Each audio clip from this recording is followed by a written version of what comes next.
Welcome to The Playful Domme, The Poly Wife, and The Virgin podcast, where we share our most intimate stories, experiences, and details of our love lives, our intimacy lives, our play lives, and giving you the opportunity to gaze in and get a glimpse of what could be possible in your life as well. As we share our stories, our adventures, we weave in tips, tricks, and techniques to help build your confidence, boost your courage, and give you the opportunity to ask for what you want in your life. Welcome to the podcast. Oh, and just a couple of quick thoughts before we get started. One, we are just everyday people. We are not professionals, licensed therapists, anything like that. This is for edutainment purposes only. This is not medical advice or legal advice, financial advice, nothing like that. Listen at your own discretion. And this is for mature audiences. We're going into deep subjects and sharing deeply about intimacy and all the things about that. So just notice who you're around and let's go. I really have been reflecting a lot about my marriage and where we are today versus where we have been in this polyamorous adventure, really. And there were so many times when I declared, okay, I'm done. He's not behaving in a way that is appropriate. I can't be in this marriage. I'm done. And interestingly enough, I'm still getting lessons all the time, but what I realize is that I had an expectation. I'm actually talking to a friend who's going through something similar. Her marriage is poly, and her husband is with a new woman, and they have decided to separate. And she was obviously angry, and she feels that the woman is being manipulative. And my notes to her, we're doing Marco Polos back and forth. So we're having an ongoing conversation. And my comments to her were simply that I have been through the same thing. And what I wrote was, I had a vision of what my life was supposed to look like. I had a vision of what my marriage was supposed to look like. And, you know, when you and I were chatting, we talked about, I was asking you what your experience of my experience was, and you were like, so many times you kept saying, I'm done.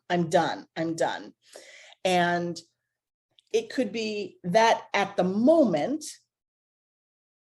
was easily interpreted with, my marriage is over, I'm moving on, I am no longer partnering with this particular person because of his behavior, because of the situation that we're in. And what I've come to realize is I absolutely 100% followed through on that. I'm done with what that expectation was of what my life was supposed to look like. I'm still married to the same guy, but I'm not looking for him to be my partner anymore. I'm not looking for him to share my life in that expectative way. I have no expectation of him anymore. I imagine that he was supposed to do X, Y, and Z, and I've let go of that, right? I don't need closure on his relationship. Do I want it? Yeah, because I'm kind of curious what the hell happened, but that's because I want to learn and grow. But if he never tells me whatever happened in that relationship and the hell that he was going through because he can't express it, I remember, and you and I may have talked about it, that I remember saying, I can't live with not knowing, but oh my God, I guess I can. Because so Lisa, I'm curious. I'm curious. So can you give us a little bit of background about kind of what went on, as much as you can share? No, sure. So that first relationship was, a friend of mine had come to live with us. And we had talked for years about starting a commune. So her coming to live with us was something completely natural, absolutely fantastic. She and her kids moved in. It was awesome. And my husband and I at the time had been talking about starting to swing, because we Okay. wanted to sort of open up our marriage and like experience new things and find new partners, because our sex life was completely stale. And I worked out of the home, traveling 4 days a week. So the two of them were left, and they'd known each other for not the entirety of our marriage, but I've known her longer than I knew him. And we've been friends for 30 years. So when we visited, they were friends. They had the same sense of humor. There were a lot of reasons why they were really great together. And what happened was, with me gone and Ev really stressed out with work, the two of them had feelings for each other. So he came to me and he says, hey, you know what, we'd really like to sort of explore this. Are you okay with that? And I was like, well, I'm totally okay with it, because, you know, we're all friends and it's fabulous. And, you know, sex isn't that important to me, and that's totally fine. But I feel like you and I need to be reconnected before you start a relationship with somebody else. And so that was really what the pull was. He and I were not connected, and I didn't feel comfortable with him being connected to another person and not being connected to me. However, the two of them wanted to move forward, and I trusted that everybody wanted our relationship to be whole. And so they proceeded to create their, they proceeded to have their affair. Now, I say affair because it felt like an affair, because she wanted 100% privacy. She didn't want him discussing the relationship with me. And my understanding of poly was, they can have their relationship, but the idea of that relationship is about enhancing our relationship. But what was happening was, he was becoming more and more secretive, and that wasn't working for me. And so we just struggled. She and I were not getting along. The sharing of our space was not positive. But, you know, through the whole time, I was kind of like, we're friends. It'll all work out. You know, we all want the same things in the end. But I kept feeling more and more like an enemy in my own home. Like, because I was gone 4 days a week and only home 3, it was really easy for us to sort of flip, and for her to feel like it was her home, not my home. And though she had the opportunity to go away and visit her mom or stay at her daughter's, she chose to stay with us. And really he felt that it became quite obsessive, and that was making him uncomfortable. And I'm a coach, so I wanted to coach him through it and help him navigate that. But if he spoke to me, even if I was out of the house, if he spoke to me, she would become upset. And so it drove a wedge between me and him. And I had to let go, because one of two things was going to happen. It was either going to end our relationship, and so I would never know what was going to happen, what had happened, or we would continue, and I had to let go of needing to know what happened. I had to stop caring what their relationship was about. So I had to handle my feelings and deal with it. And what I ended up doing was leaving for the majority of the time that she lived with us. So from basically, I don't know, September, October to January, I think it was over 144 days. I was home for like 38 of them. Oh my. Yeah, I just left because I'd come home for 5 days, and I was just like, I can't be here any longer. And then I would go to work, and I'm just going to go to my friend's house. I'm just going to stay in California. I'm just going to stay in Salt Lake City and hang out with people and give them the space they need, but not be in a place where I was uncomfortable. So I recognize today with 2020 clarity that my husband had no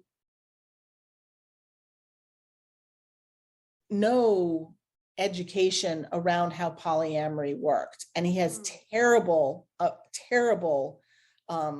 issues with creating boundaries and sticking to them, either to protect himself or with work, in all of his life, right? He has a hard time saying no and being a stand for himself. in the past. He's much better now because of this experience. He's grown so much and it's fabulous. So when I was on the verge of believing that my marriage was over, I resigned myself. I guess I healed myself to realize I didn't need to know the details. I don't care what happened between them. It didn't work. What was worse was they broke up. And then he started with another friend of mine, another friend who'd been friends for 25 years. And so he wanted to be connected to somebody. He was seeking connection and he couldn't get it from me because I'm the freaking nagging wife, right? I totally get 30 years of baggage. That's a lot of baggage in between a marriage. And of the men that I have dated, the ones who I have dated who have been in long-term marriages have exactly the same sort of issues and problems that we had. So it was very healing for me to date other men who were having exactly the same difficulties with their wife, but still devoted, still loving, just not able to communicate with them. So I stopped taking it personally and recognized that it was him being a man, not him being my husband. It wasn't me. It was more about him.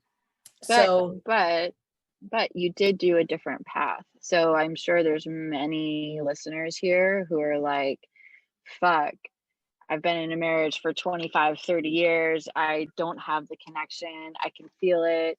You know, I'm sent. Maybe we always have the spidey sense, right? There's like the spidey sense because there's this hidden piece of this.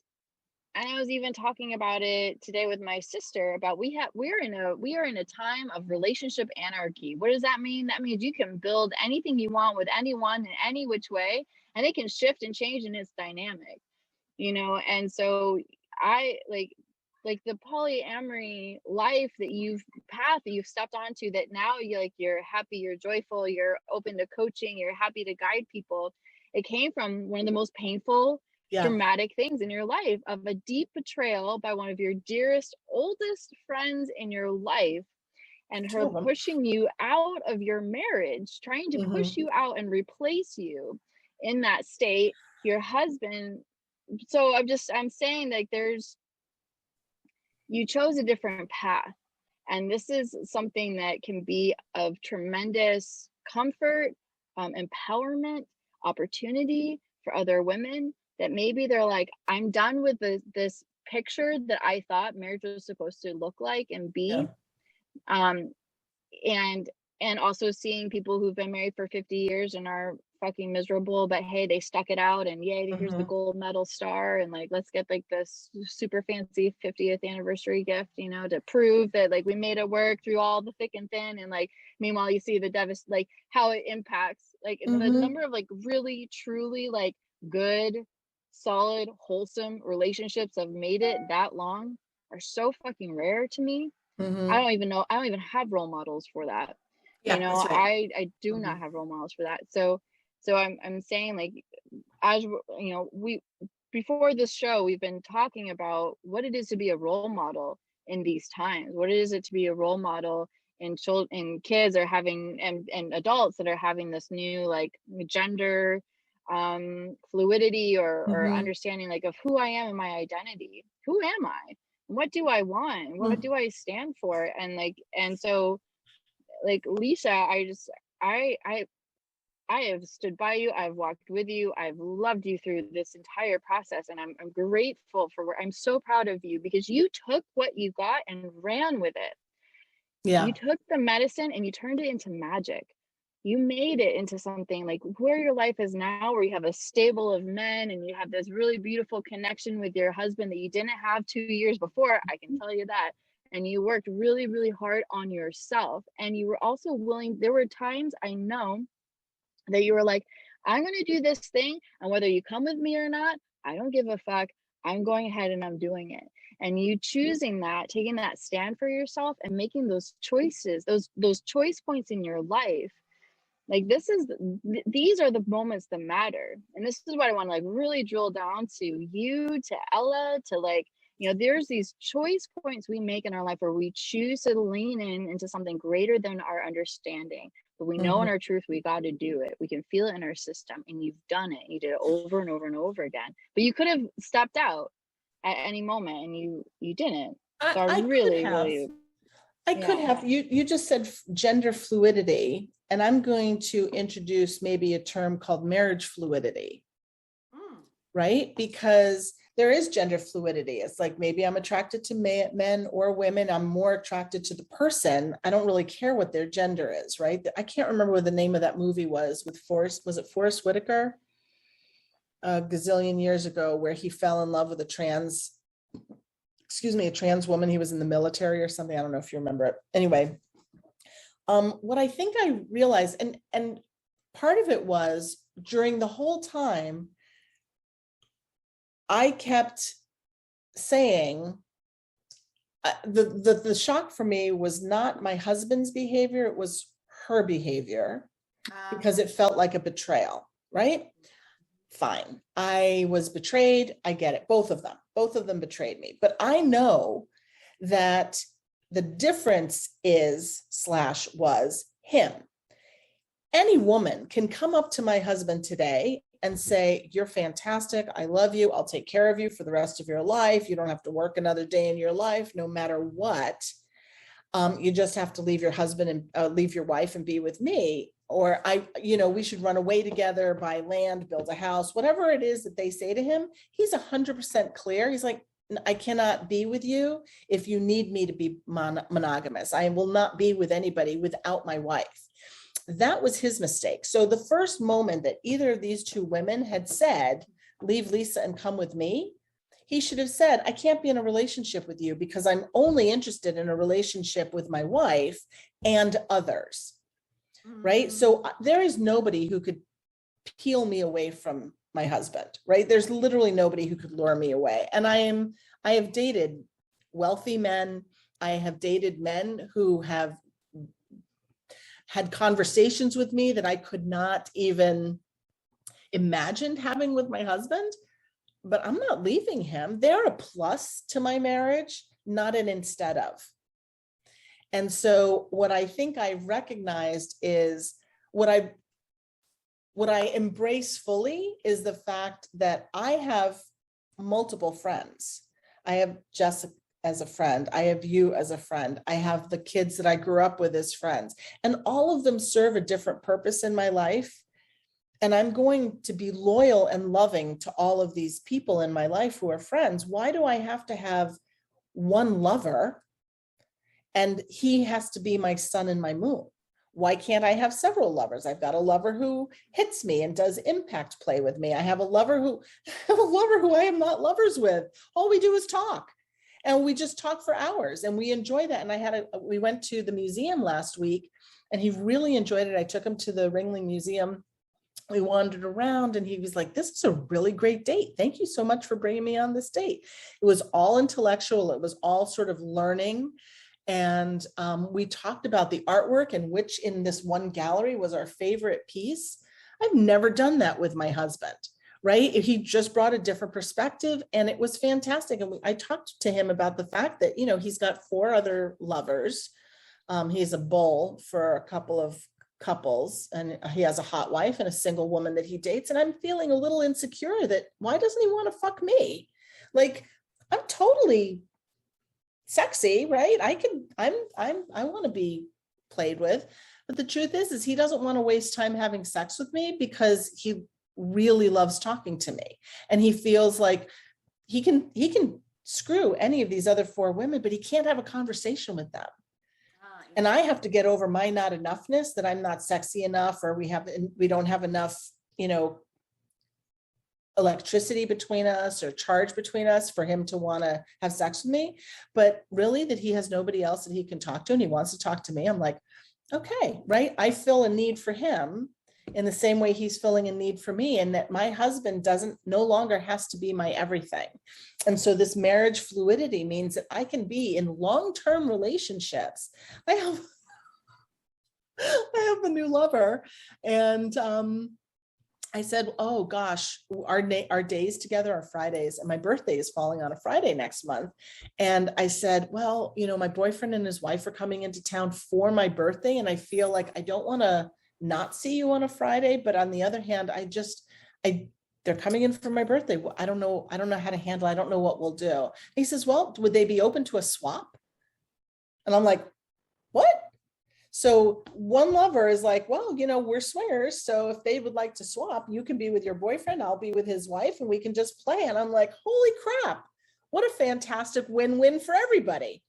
And so I get to be with my friends. I get to be with my lovers. I get to have the date that I would have had. And I never imagined any of this, but I can imagine it now because I'm being introduced to people who have this kind of an imagination and don't want anything more from me. They don't want to steal me away from my husband. They don't want me to do anything other than what it is that I'm doing. And it feels, there's just so much love because we're all adding to the love in our lives rather than taking away from it. No, he doesn't want more time with me than I can give him. I don't want more time with him away from his girlfriend. So it's just been such a fantastic experience. And so rather than feel victim to these two women who betrayed me, I am so freaking grateful that it happened the way it did, because my husband and I now have clarity. We know exactly if somebody's trying to maneuver us away from each other, we're done. We cut them out of our lives. We have no interest in them whatsoever. So I feel more secure now than I felt before. And I have multiple people in my life, and my husband feels more secure with me than he has ever felt before too. So Ella, as you've been so new to this whole conversation, and you have girlfriends you've known, and you're divorced, and you know you're on your path and journey, and not necessarily saying that might have worked out if you had stayed with your ex, because it just didn't sound like it was in the best situation for everyone, but like kind of receiving this information and like hearing about it, like how does that kind of inform you or shape or shift like either your conversation approach to relationships and intimacy, or like what you would even tell girlfriends of yours, you know, in situations? I'm so curious. Yeah, I'm so glad you asked, because as I was listening to Lisa, I'm sitting here and I think there was quickly 5 different people that I know that are in long-term marriages that are saying the same thing that Lisa was, right? There's just no connection. And how do you regain that connection? And like I mentioned, I was married for 25 years. And I think there's a point in our lives, it's like, you know, I don't know how to fix this. You know, how do you fix it? And how do you have this conversation? So I think it's fantastic. And I think I appreciate Lisa and Jess for you guys to share this, because there are other options, and really great options. You just have to be open. So I think that's the number one thing. And I think, Lisa, I think you hit the nail on the head, and Jess said this the other day, is, you know, again, we all want more, but we want to be enough. I think that that's really, really important. And I think Jess mentioned this, or at least I don't know, in one of our previous podcasts, where there's rules. And I didn't know there was rules. And I keep mentioning that. But again, if you do this with X with her, you got to do the same with me. And I think that's always what it comes down to, is being enough. And Lisa, you kind of alluded to this, right? Am I enough? And why is he not choosing me? These kind of things. So I think it's fantastic. I didn't know this existed, honestly, you guys. I didn't know it existed. I think it would have been. But that's actually the key. It's not that I chose a different path. I didn't know the path existed for 30 years, right? I wasn't aware of it for years. And the only reason I was able to successfully navigate it was because I did have people that I could go back and talk to. Absolutely. Who were experienced with polyamory. But we only spoke in a secret group, right? Yeah, right. We're not out. And while I'm not out yet on Facebook, maybe by the time this podcast lands, I will be out on Facebook. I want to be, I really, really do. I'm not even really worried about the backlash. Like, what backlash? How can I be ruined by this? Right? I was with a lover this week, and we were talking, and I said, I have always hated the term making love, right? I'm like, what the fuck, right? It's like, fuck me good, fuck me hard, make me come. This is what sex is, right? That's what I want it to be. But this concept of making love. And this was a second lover that this has happened with me. the energy of the two of us together, for me, I experienced it as that we were creating an energy of love to put out in the world. It wasn't just between us. We were making love to each other, but I just felt that the chemistry and the energy of what it was that we had between us was, we were literally taking physicality and creating this love. And I think it's actually intimacy, you know, Yeah. and again, and intimacy may be love, but for me, it's the energy, right? Yeah. I think that's the key in the connection. So, and I think people, you know, say, you know, making love, in my opinion, that's my simple Right. opinion. Yeah. Right. But Jess, you know, to go back to your question, I would have loved to have had a space where I could have come and asked a question, you know, even number one, know about this type of life, you know, and then to say, hey, so Lisa, how did you handle it? Jess, how would you handle it? And really, again, creating these boundaries so that we make sure that we're still number one or enough. I think that's the key, period. You know, as I've been driving, I grew up in a small town, and I may have mentioned this on another show, but you know, how my mother protected me or prepared me for the world was how me be afraid of everything, be afraid of all the things. And I was very sheltered, extremely, incredibly sheltered. And that doesn't work anymore. And kids and people are seeking, and they are searching. And it's like, where's the safe space? Where's the safe haven? Like, where's our church, so to speak, in a way of sexuality and intimacy and sensuality? Where can we go where it's safe to talk about it, safe to learn about it? It's, you know, held to a higher degree of integrity and standards and value system, you know, of like respect and honor, and you know, these kind of like codes of living, like you know, chivalry and consent and you know, authenticity and transparency, and you know, these different kinds of nobility, like a nobleness and how we connect with others, and self-accountability and agency, like, you know, these different kinds of pillars and values and principles of how to navigate. But I think it's ultimately about treating each other with respect, whatever your relationship is. I mean, she's got, you know, 5 men. I mean, all different. It's about treating each other with respect. Goes back to chivalry, I think, at some level, and intimacy. So, and in my opinion, self-respect. You know, I think it actually ultimately starts there. And Lisa, to me, reached a level of self-respect of what she will allow in her life and what she will not allow in her life. And of course, Lisa, I'll let you speak for yourself, but in my experience of you understanding like what feels good to me and what doesn't, that doesn't feel good to me, and I'm not okay with that. Okay, so how do I create a boundary about that? And for me, I've learned in this space, and I think I mentioned this last week, if I did, that the more times I get upset, I'm recognizing it's because I didn't set up good boundaries for myself. Yeah, that's right. And I didn't take care of myself, and I allowed others to either seep into my realm and cross into my threshold, cross my borders into me, or I allowed it, you know. But either way, it's because I didn't set good boundaries for myself. So rather than making them wrong or beating myself up, it's like, oh, okay, I see what I did here. Cool, I don't have to make myself bad and wrong, but I can recognize how do I restructure, refortify my boundary, and do better next time. And then thank the person for showing me that, you know, this was the thing. Yeah, that's where I am. I remember writing a message to the women who supported me. I don't know, Jess, if I sent it to you, but I wrote that the level of betrayal I had felt, and this was at Christmas, so they were still in the middle of their relationship, that one of the things, my theme the entire time was that she was so exhausted and broken from her move, the divorce, getting her kids down. It was just complete and utter exhaustion. And she needed a soft place to land. And my husband was a soft place to land for her.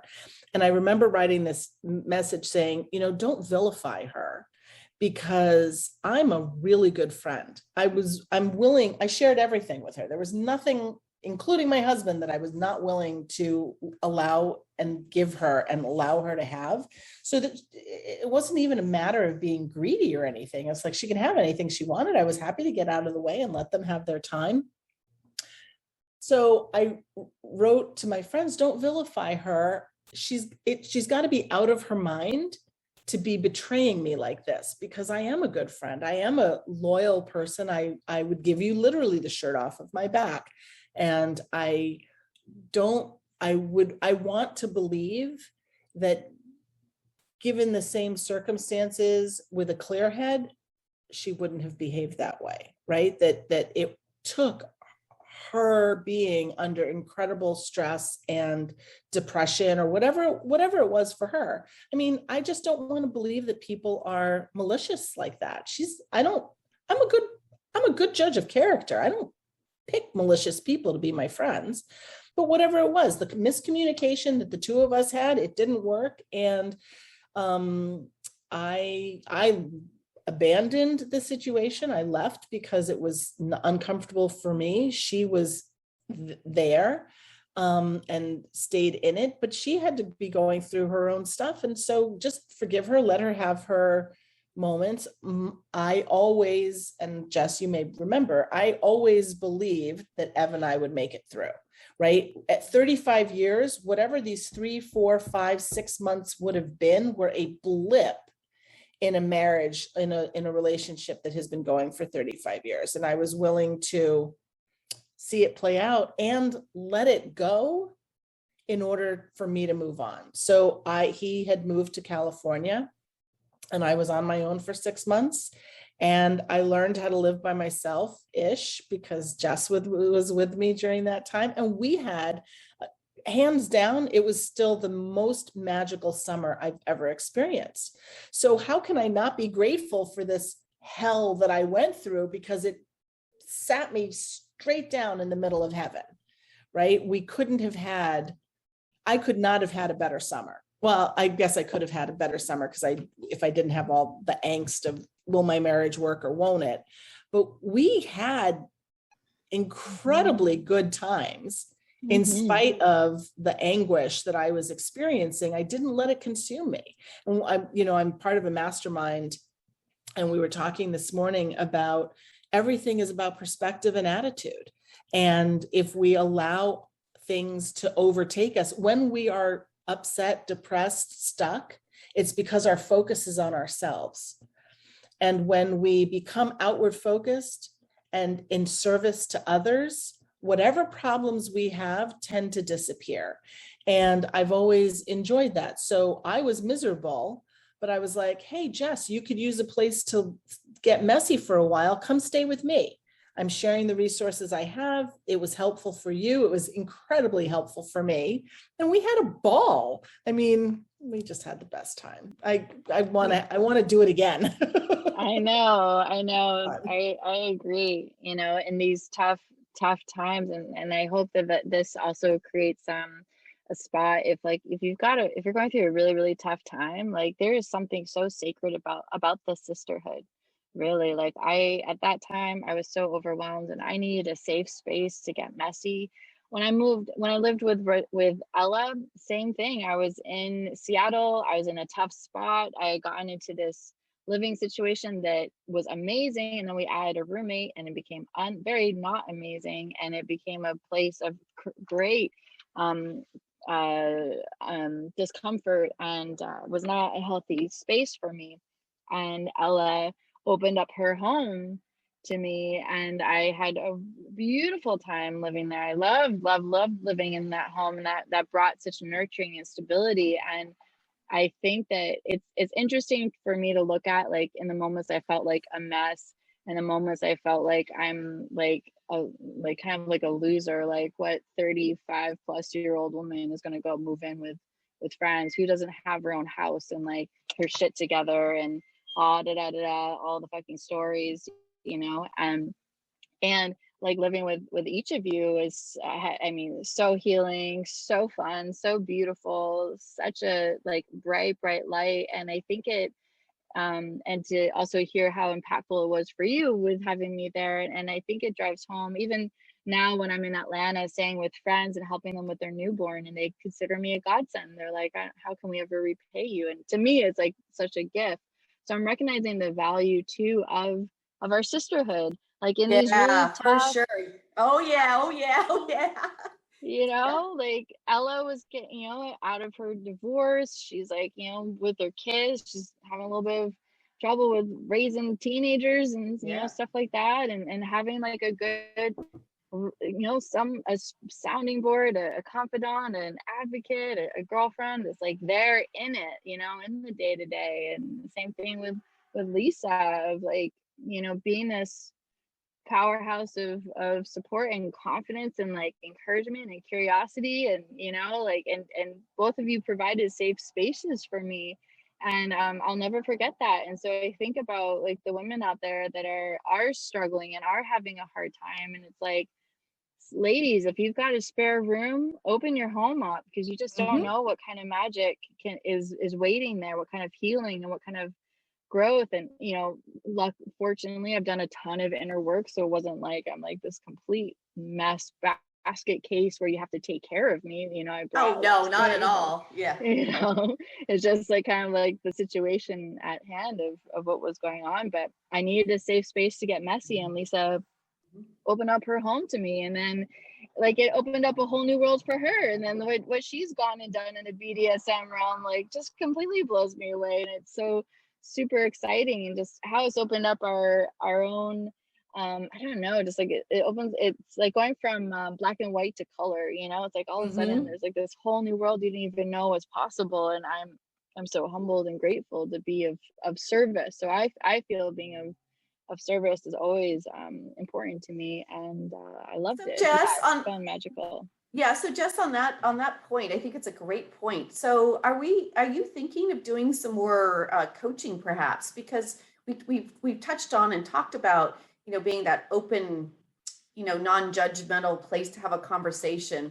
So Lisa and you, are you guys thinking about opening your doors, your phones, your emails, whatever, to have conversation?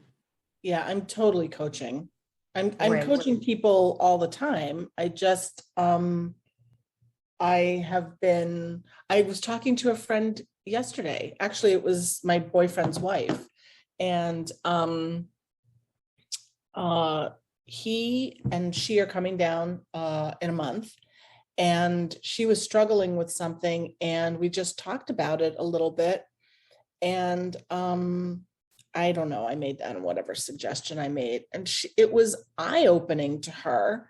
And she said, I just want to tell you how much I appreciate you have such a knack for being able to flip something on its head and help me see it in a perspective that I can't. And it's the practice of that was, how do I turn what felt like an affair into a strong marriage? It's like, I'm not going to vilify her, because I'm so freaking grateful that she came into our lives and shook us up, because I wouldn't have the experiences I'm having right now if she hadn't come in. If he hadn't made such terrible decisions in remaining in a relationship with her that was clearly not working for him, I have to be grateful to both of them for their willingness to go through the hell that they went through. Her hell was living with me. His hell was having to figure out how to manage two relationships when he's not even good at one. And he maintains that today. He's like, I don't want to have another relationship. I'm fine swapping or swinging with you, but I don't want to have to nurture and create another relationship. It's too much work. And I can appreciate that. And he appreciates that I love the nurturing of the relationships. So when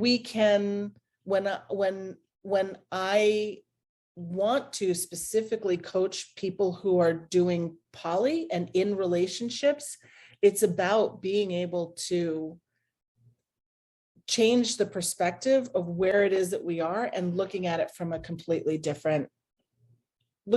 differently to see where we can find the positives, because I'm more grateful than I am. I can't even the joy I feel outweighs any of the pain I felt. And you saw me in pain, Jess. Yep. And I can't, it's like probably like childbirth, Ella. I've never had a kid, but it's like, it sucks.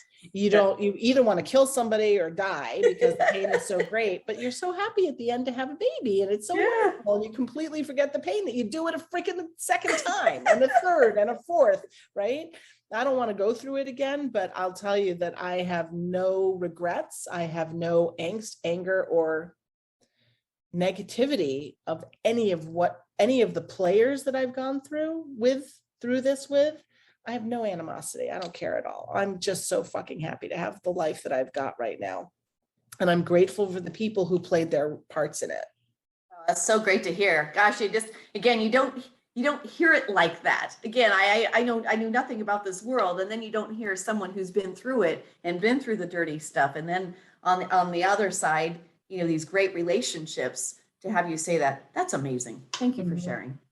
You're welcome. I think it is a mindset thing, and we talk a lot about mindset stuff in like the self-development space and like everything, but Lisa changed her mindset. Yep. Yeah. She changed her mindset from how do I take this as an affair that I've been portrayed to how do I make this like a fortifier in my marriage? And I think she changed her mindset. And when she did, what happened? Her thoughts changed, her choices changed, her behaviors changed, her actions changed. The people in her life changed. Like she made that conscious choice. So I'm actually, as I'm saying this right now, because a lot of times my wisdom awareness comes in the moment as I'm verbal processing, but like that is such a beautiful example of the power of mindset. You can choose to like, however way you're going to choose to see a situation, everything else the reality is going to be informed by that mindset. So for me, in answer to your question, Ella, I have a Facebook community of women that I coach, and I'm learning more and more that where I really shine is in confidence and courage and play. So I'm all about finding the ways to play. And even with a girlfriend of mine that I'm coaching right now, a lot of women are like just my girlfriends that I've done a shit ton of trainings, but this is where. Now you can see my crotch. This is where I get to like go. Yeah, you're welcome. I have clothes on for once. I'm not wearing a robe. I'm in public. You need me to take off my top so it's fair, right? Exactly. Show us your hoo-ha today.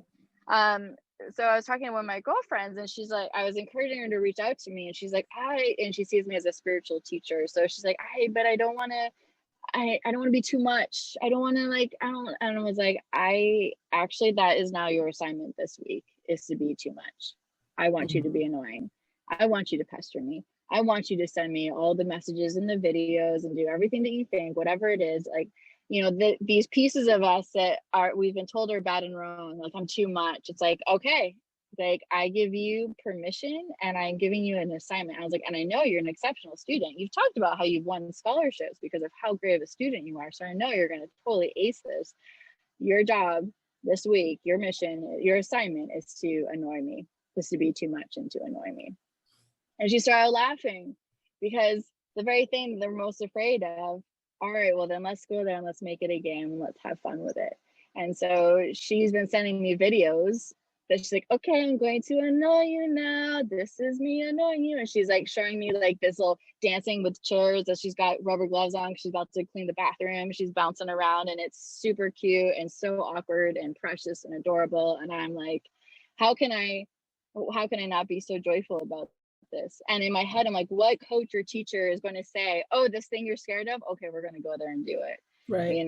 Like actually. So Jess, I think this is. So Jess, this is great. I mean, this is, I find it crazy how these things that we speak about, they come up on our podcast. So that is one of my biggest fears with my past lovers, is being too much, because I was told that I was too much, right? Mm-hmm. So I love the fact that you say, let's be too much. Let's do it. Bring it on. Mm-hmm. Come on, bring it on. And I think we need more of that, because I think we've lived in these boxes. I mean, this is what we're talking about, right? We've lived in these boxes, and this is socially correct, and this is the way you should do it, and don't do this, right? So I think it's amazing. So maybe we should do a retreat of, bring it on. Much. Let's do too much. Bring it on. Be the too much, which is part of my women's retreat I'm doing, which is like encouraging women to embrace their storm in them, their dark and storminess, and I'm all about, the more, God darn it. The more that I see the power of play, like just the more that I want to do more of it. Like just let's play with this. And there was another piece, what was it? I'm too much. Oh, and she's like, she has all these accomplishments, but then she has this very insecure inner child in her. And so it's like I'm telling my girlfriend, like I'm reflecting all the things that she's accomplished, but she still has like, she's like, I feel like I need to perform for love.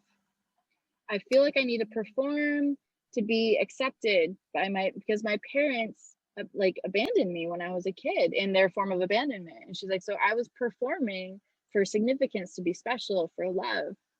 And I'm like, and so, as she's facing the world about this, this beautiful vision she has, she's got this little thing in the back of her mind about like, well, like her true self and, so I'm like, all right, let's have a play date. And in this play date, I want you to put on a performance for me. I'm performing for you. And this is how I would show up in the business world and like do all the things and be all the things. I'm like, and then I want you to start taking a layer and see how you feel in it. And then take a layer off. How do you feel in that? Take another layer off. Take these different pieces of what you felt like you needed to perform and change that. And then try on being more authentically you, what the true self of you is, layer by layer, and see how you feel in that space. So it's like, I'm done. Like these stories that we tell ourselves, and I am very guilty of this just as much as anybody else. Again, it's like, all right, well then let's have fun with it. Fuck it. Let's have fun with this thing, because then it doesn't have the power over us. Because something that I said in my live the other day, in my group, the Power Posse, was like, fear wants you to, like, fear is trying to get you to not get to the other side of it. Like fear wants you right where you're at, because that it can stay in control, because it knows what's waiting for you on the other side. So the more they can keep you right where it wants you and feed off of you and all that, it's like fear is trying to keep you from getting to the other side of it. So when you're able to see like these fears that come up for you, you're like, oh, here's something really fucking amazing waiting for me on the other side of this thing. But fear needs me to stay in this spot so it can feed off of me and like take advantage of my energy. And like, I mean, it's like if you were to actually see fear as like this like little minion that's like feeding, like literally feeding off of your fear, that it's not some like it's like a true like thing, like it's an actual tangible thing that we just can't see. Just like we can't see angels, we can't see these other things, but they're there, right? So if you were to imagine that like fear is actually something that's feeding off of you being stuck, all that energy that's balled up inside of you that you're holding on to, you're not taking action in your life because of fear. And so fear gets to feed off of that.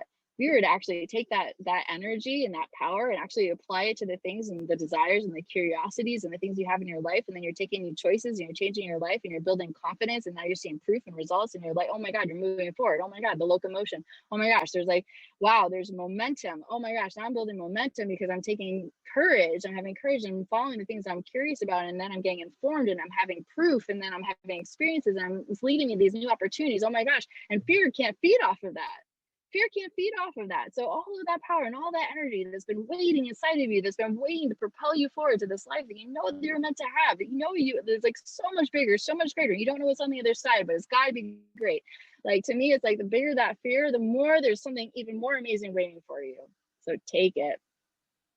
Let that fear be an indicator, rather than it being something that's going to keep you stuck where you're at. So yeah. So well said. I don't even know I know, really? What do you say? Bring it on, baby. Bring it on. Yeah, really, really good.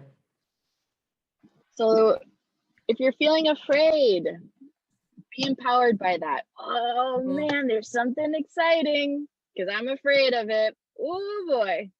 And this fear is like kept me stuck and held down. Oh, no more, because now I know there's something juicy waiting for me. Okay, what is that? There's a song in our playlist, Jess, that we did for our trading. It was either it was the acronym for fear, something and run, or face everything and rise. I don't remember Yeah. the name of that song, but I just love that idea of you can fight. I don't know what it is, but it's face everything and rise. And I thought, that is really what I'm about now. And I went to bed last night. There are some challenges that I've got going on right now in my life, around taxes and income and stuff like that. And I'm just kind of like, okay, what am I going to do? Am I going to put my head under the pillow, or am I going to face everything and rise? And I was just like, yeah, that's what I'm choosing. That's what I'm choosing. I don't know how to do it. I don't know what I've got to do. As a matter of fact, there's a friend of mine who's in the lifestyle, who's a hypnotist, and I'm going to reach out to her. That's my goal today, is to reach out to her and ask her to help me let go of whatever stuckness I have about doing all my paperwork and filing and bookkeeping and stuff, because I'm just terrible at it. And I want to face it and rise above it. And so I play that song to remind me that I can face everything and rise. And add a vibrator to it. And like, yes, right? Maybe that's what I should do, is sit on my vibrator. Yeah, sit on your vibrator, get one of the men from your stable and being like, all right, I want you to, lick me after I do 2 pages on here. And I want you to lick me real good. Yeah. And I want you to tease me and say like nibble on my leg and say like, I can't do this until you finish this 2nd page. Let's see how fast you move through that page. Yeah, right. Yeah, that's true. That's true. That's a good idea. You have, to me, what comes to me, Lisa, is you've got amazing resources. You just got to know how to rearrange it in a way that impacts you. So it's again, like, how do I make this fun for me? How do I make this pleasurable? How can I derive pleasure out of doing this thing that's a pain in my ass? Maybe it's getting spanked, like, ooh, if I don't get it done. Okay, you're gonna have to flog me if I don't get an hour's worth of my bookkeeping done today. Right. Okay. Or like they're like, I'm coming over in an hour. I'm coming over in an hour and I'm going to blindfold you, tie you up, tickle you, tease you, lick you, make you have 15 orgasms, but you got to put in an hour of bookkeeping. Otherwise I'm just going to pass by. So yeah, that would be incentive. Exactly. Right. Yeah. Well, on Monday I made 14 entrees for a client of mine, and posted the pictures on Facebook. Yeah. Wow. And there are people saying, Lisa, how can I get more of those? Oh, can you do that for me? Like, so, like this, I still like the kinky chef. I think the kinky chef is in there. Like, oh, imagine me being the kinky chef and going out and, cooking naked for people. I like being naked in the kitchen. All saucy and drippy. Yeah. No hateful violations here. No, everything's good. Yeah, no. Fun with it. Consenting. Yeah, exactly. It's all consenting adults. So, like, again, when you've got, there's just so many. I'll give you the food for free. The naked is what costs money, right? There you go. And I don't have any health food violations. Oh, see? Look at you. You just already came up with a solution. It's a different perspective. Let's look at it a different way. Yeah, I had a guy that was interested in hiring me. And he really wanted me to dress in stockings, and he wanted to nurse with me and all of that stuff. And he wanted me to work for him because we had a lot in common. And I kept thinking, I was like, I don't think I want him to pay me for my work and then sort of use me for sex after, like be sexy for him. I think I'd rather him pay me to be sexy and I'll do the work for free. Right? Because I don't want it to be that, it's a different way of looking at it. It's like, if he wants me to be a sex toy, I'd rather not have him pay me to work, but I can be a sex toy and also contribute something to his business, which would be great. I haven't heard from him in months, but, and then another lover of mine has disappeared. And I realize that in some cases, if I don't have an ability to contact them outside of the ways that we communicate, which often is anonymous, I don't know if he died. I mean, I don't know if he's moved. I don't know if he lost his job. We were connecting through LinkedIn and he's no longer on LinkedIn. And I'm like, wow, that's really weird. His account is no longer there. who goes off LinkedIn? And so I know he had COVID, but I'm wondering, and he had a heart problem, and I don't know if he died or not. And I'm feeling really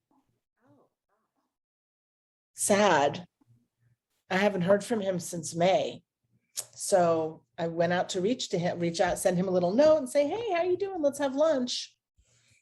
And he's gone. So I don't know what's happened to him, but I'm in the area where he works a lot. So I'm going to just stop in and see if I can find him or hit the rumor mill, because other people know him as well. But I've never had anybody completely disappear on me like that, other than ghosting. Ghosting's a different thing. Also, he's not ghosting me. So I feel like it's, part of this poly stuff can be complicated too. It's like, oh gosh, I didn't know him. And then I had another guy down here on vacation. We've been talking for 2 months, and he wouldn't stop saying, can you come over now? Can you come over now? I was like, no, I can see you on Wednesday. Well, I said, I'm seeing my boyfriend today. I've got a date. He's like, well, can I watch? I'm like, you know what? I said no. So I actually sent him a note and I said, I'm not feeling comfortable with the fact that you keep insisting on trying to see me or watch me or do something. I have been clear. I told you when I had availability, and you are either not sober, not reading my texts, or you don't care what it is that I'm saying. And none of those 3 things makes me feel safe meeting you and having an interaction with you. So I am deleting you from my contacts. I'm blocking you from my webpage. And I just wanted to let you know. So I'm not going to ghost him, like just completely disappear, but I told him why I was disappearing, because it was a situation where I didn't feel safe. And I was like, I'm not putting up with your bad behavior. It's not okay. I've gotten kind of really clear about that in the last That's couple so of weeks. good. Again, I didn't even know that existed. Like I said, for me, that's like, wow, if I would have known, I probably would be exploring in the world, right? Mhm. I just didn't know that we had control. So I think it's amazing. Yeah, I have complete control. And he's a guy who lives in New York, and we masturbate together over video, right? It's kind of, I watch him masturbate, and sometimes I want to masturbate too, because it's hot. And so we were just going to get together to mutually masturbate, because I'm not going to play with him. But he would not stop, asking me, like, can we do it now? Can we do it now? I was like, no, we can't. And I'm no longer going to allow you to communicate with me, because you're not paying attention to what I'm saying anyway. So what's the point? Yeah, exactly.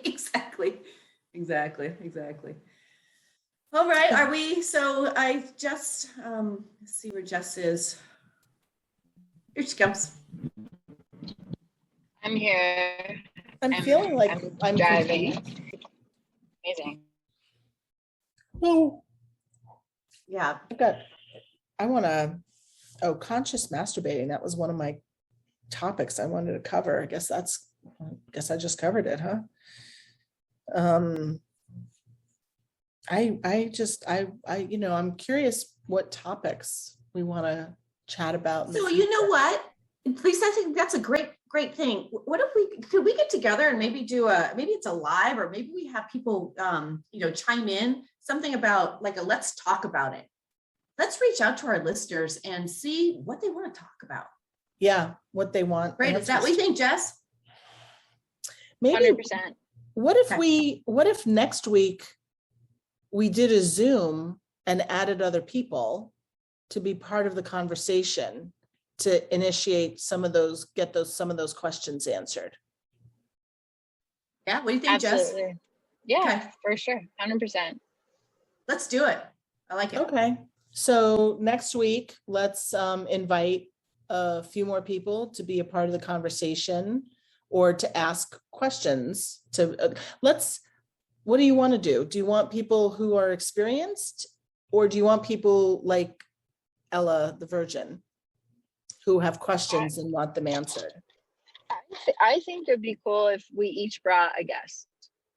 Okay, that's great. And their level, I'm not attached to I think that's part of like the surprise party. Okay. Like, let's just have like a little little get together, you know, of ladies chit chatting and coming in, and you know, whatever their level of experience or exposure, you know, if they have something to add or share, contribute. Okay. All of it's like contribution. So I think that'd be super fun. Okay. I love it. Love it. Fantastic. That sounds like a lot of fun. Okay, goody. Okay. Well, then we will chat next week then. Yay. All right. Yay. Love you, my friends. Have a fantastic week, everybody. Okay. Yes. Bye. Okay, Bye. Want more? Head over to theplayfulpodcast.com for all the juicy things we have to offer. From there, you can join our community where you can get access to after hours, attend upcoming workshops and events, and even book a session. Bye for now.